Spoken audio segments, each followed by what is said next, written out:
And hello, my viewer. Good evening. Thank you for joining us here at Science TV Prime News. I am your host, Elvis Odhiambo, and my sign language interpreter voicing Esther Kendi. Welcome as we inform you the news making headlines across the country. The chairman of the Governor's Health Committee, who is Tharaka Nithi Governor Muthomi Njuki, has urged the national government to ensure that doctors for the Universal Health Care UHC have been contracted on open terms that are transparent and clear. He says that they should be done before they are delegated to the county level.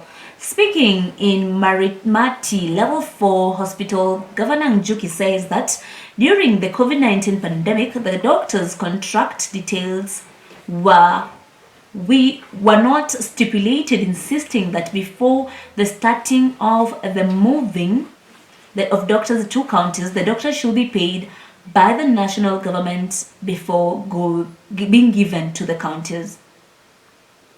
Sema anataka kuleta peru saa hii kwa counties yao madaktari, lakini anataka kuleta peru ikiwa na ile mshahara tu ile waandika ile kidogo ambaye wako strike. How can you transfer to counties striking medical staff and you have not resolved the issues? Hiyo ni kama kuambia mtu na kufanyia na kutransferia mfanyikazi ambaye ako njera, ama na kutransferia mfanyikazi ambaye ni patient kwa hospitali. Kwa hivyo kwanza tumesema national government irekebishe job group na mishahara ya madaktari ambao kwa strike. Alafu sasa kwa sababu tax inalipwa yote tunalipanga inaenda treasury, waongezee pesa yetu katika equitable share, waseme 8700 doctors ama madaktari ama medical officers wana cost pesa hii, watupatie kwa ile inaitwa equitable share. Kama Tharaka Nithi ile tunapata tuongezewe ya madaktari 219, tuambiwe kwenda forward, hii ndio pesa kulipa madaktari. Sasa wanaweza leta na tutachukua madaktari na tuendelee ku manage payroll.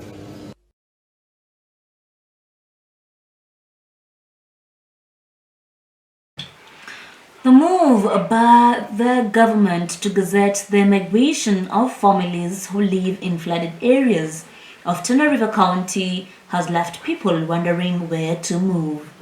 The people in the area want the decision to be turned down, citing that they were not involved in the final decision-making of this directive.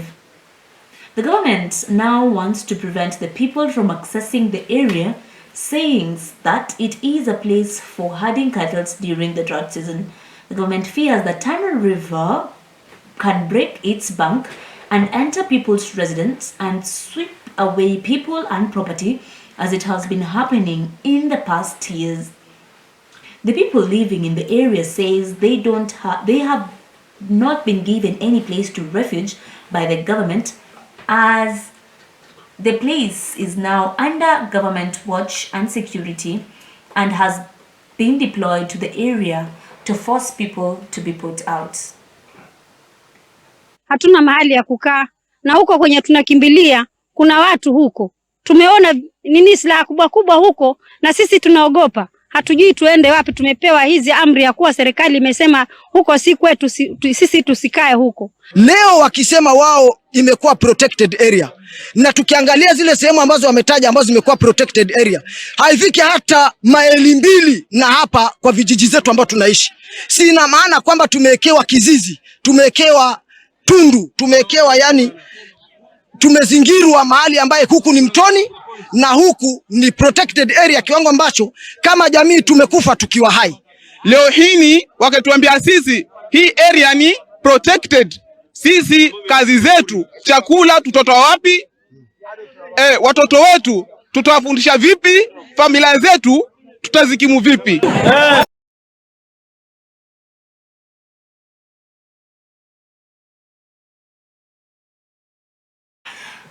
2 days after President William Samoei Ruto gave out 1,000 affordable houses built by the government to the people in Mukuru Kojenga, it is only one family that has confirmed to have occupied the house up to now. The move that has evoked mixed questions over the transparency of the matter and the residents who are awarded these houses. And according to various reports, the board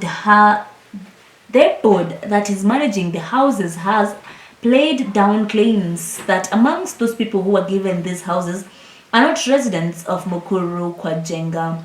Jerusha Muthomi, who is the first occupant of the house, has narrated how the house was cool, with questions remaining over the whereabouts of those other 999 who were given the houses. Jana nimelala hapa, in fact siwezi hata elezea, niliamka saa 3 sababu ka usingizi kalikuwa kanono sana, pali kuna fresh air kabisa. Nilikuwa tu nikilala hivi na njaribu kuimagine venye aka kanyumba kako, sioni kama ni kangu. We had set the moving to start off from 1st June, and that's when they start, of course, with their payments and all that, but they are free to move in as they wish. Ni vile watu jana wakikuja watu wamejipanga na manguo, so mimi nilikuja kama nimejipanga. Mimi nilikuwa nauliza itaisha namna gani. Mimi nilikuja kama nimejipanga na manguo na nikakuja nikaanza kuishi. In fact kila mtu ako kwa hii bro, kila mtu ako na funguo. Had activations on ground over and over, wame apply. Then we also allowed, because the Marigoine is also one of the areas that is earmarked for, people had been enumerated, is also earmarked for development, and there's an enumeration exercise that had been carried out by the same department. So they are also beneficiaries of this.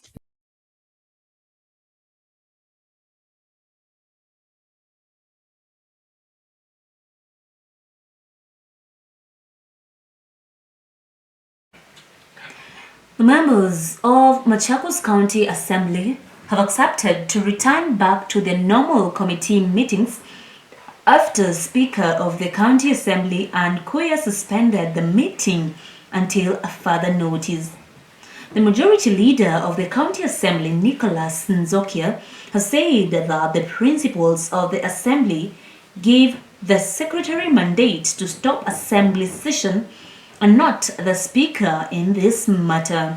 Mr. Nzokia said that the Speaker has extended his boundary and insisted that all 59 MCAs will resume their duties in the Assembly as expected to discuss agendas of different committees that cannot adjourn their duties.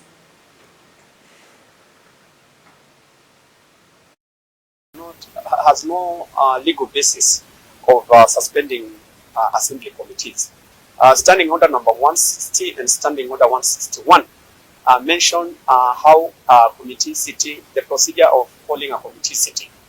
The chairman of a committee would ideally write to the clerk so that the clerk can avail a venue, and the other logistics, writing materials, maybe some water. So it's the work of the clerk, not the speaker. It doesn't mention any speaker in as far as committee sittings are concerned. I am urging members of the County Assembly of Machakos, since we have made requests, the various chairmen of the committee, including me, I'm the chairman of selection committee, we have made our request to the clerk, and I know the clerk is going to facilitate us. Tomorrow is a committee day. All of us should meet in the assembly, deliberate on matters that are before various committee, write reports, and then from there we'll pick it from there. It is very difficult to replace incompetence. If you're incompetent, you're incompetent. We have a fund that is called Wekwato Fund. The bill is awaiting approval of the County Assembly. This Wekwato Fund is a fund that is going to facilitate table banking for vulnerable women and young people who want to access small capital for businesses. So we cannot move because she suspended the sitting. We have the emergency fund bill that is supposed to go through. God forbid, if we have to have a major fire that would require emergency intervention, the county government of Machakos will not be able to intervene since that bill is in the assembly, and so many others. We are in the current budget cycle. We're not able to move. So we are in danger of not having an approved budget by the 20th June. We have information that the Speaker has a letter from the Senate to appear before the devolution committee of the Senate. In the same letter, she has been asked to bring along the clerk to the assembly and all the honorable members. The letter was received in her office early this week. She has not cared to communicate because we fear that she just wants to go alone with some few members and paint the rest of us in bad light. So we are telling her we have the right to that information because it is not actually her document. That document becomes, once it arrives to the county assembly, it becomes a public document. And so, because it also touches on us, she should relate it to us. Otherwise, we want to tell her we will be at the Senate because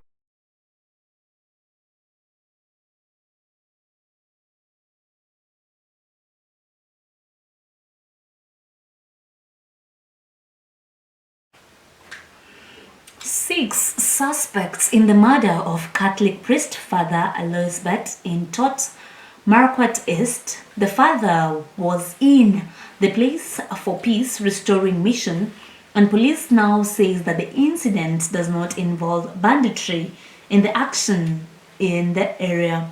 This comes amidst another Catholic priest who was brutally murdered and buried in Nyahururu. Believers gathered in Oljorok, Nyahururu in Nyandarua County to send a farewell to the priest. The bishop in Nyahururu Diocese, Joseph Mpatia, insisted that the church needs to bear truth regarding his death. The believers have also expressed their condolences, terming Father Maina as a good leader and an honest man. Padri aliuawa. Mimi sijui wako na hakika gani wakisema hivyo. Tugali tunaendelea kufuatilia yale tunapata kwa DCI. Naomba tu Mwenyezi Mungu anajua sababu na anajua ni vipi mambo haya yalivyotendeka. Sisi hatuna ufahamu. Tunasikia tu certain speculations that we are not taking them seriously. We, the pilgrims of hope, today we celebrate the life and times of the Reverend Father Maina, a shepherd who shepherded the people of God. Alikuwa na nguvu nyingi ya mwili, hakuwa mgonjwa, hakuwa mezeeka, lakini maisha yake yaliweza kutamatika hapa ulimwenguni. Let's take a short break and we'll be back with the sports news.